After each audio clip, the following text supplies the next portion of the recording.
today we're looking at ancient Near Eastern artifacts from the University of Chicago's Oriental Museum. The first image shows a cylinder seal. These are small, intricately carved cylinders made from stone, glass, or ceramics. They were used throughout Mesopotamia and featured a variety of scenes like hunts, processions, or ceremonies. It is displayed here with the seal on the left and the clay impression on the right. The museum rolls the ancient cylinder seal across a piece of wet clay so that viewers can see the entire carved scene without handling the actual seal. Isn't it amazing how detailed and organized the scenes are, carved into that small, round surface?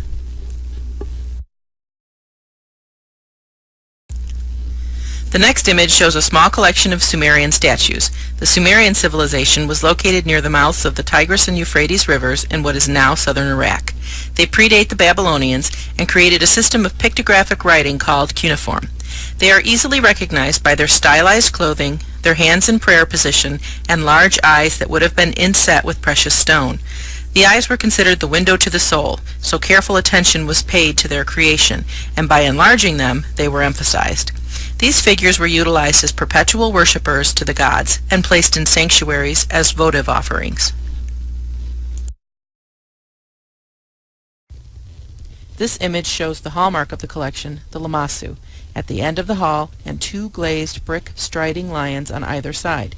The lions were part of Babylon's processional way, which led out of the city through the Ishtar gate depicted in your text. The lamassu is a human-headed, winged bull that is a protective spirit, and guarded the entrance of the throne room of Sargon II. When viewed from this perspective, the lamassu appears to be walking, and one can see 4 legs. When viewed from the front, he appears to be standing and has an extra, or 5th leg.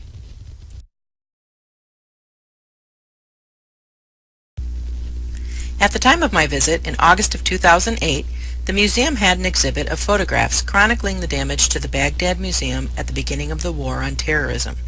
This image shows the museum with a tank parked in the lower left-hand corner.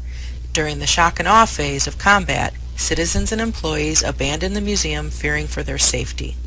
The museum was quickly looted and priceless artifacts were damaged or stolen.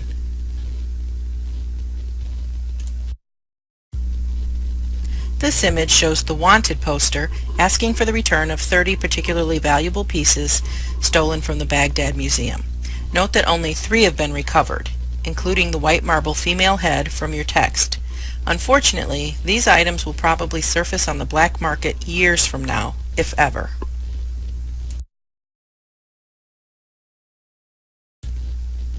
This image shows a curator of the museum with head and hands at the site of the destruction. He sits among the damaged pieces, overwhelmed at both the insensitivity to history and the enormous job of restoration.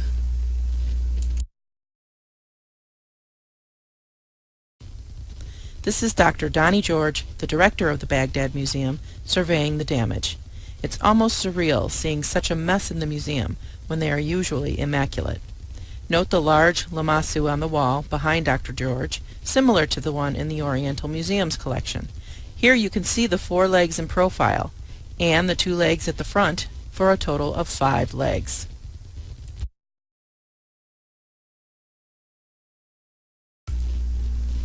The next image shows the well-known Warka vase before and after the looting. The piece was resting on a plastered base attached to a pedestal, which was broken off during the looting. Restoration has been performed, but many fine details were lost to cracks and breaks. Hopefully other works will be recovered in better condition.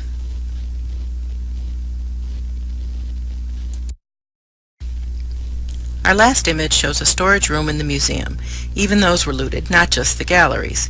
Here you can see undisplayed items were stolen out of storage cabinets, desks moved, and files tossed about the room. The destruction to this museum was complete and will take a long time to recover.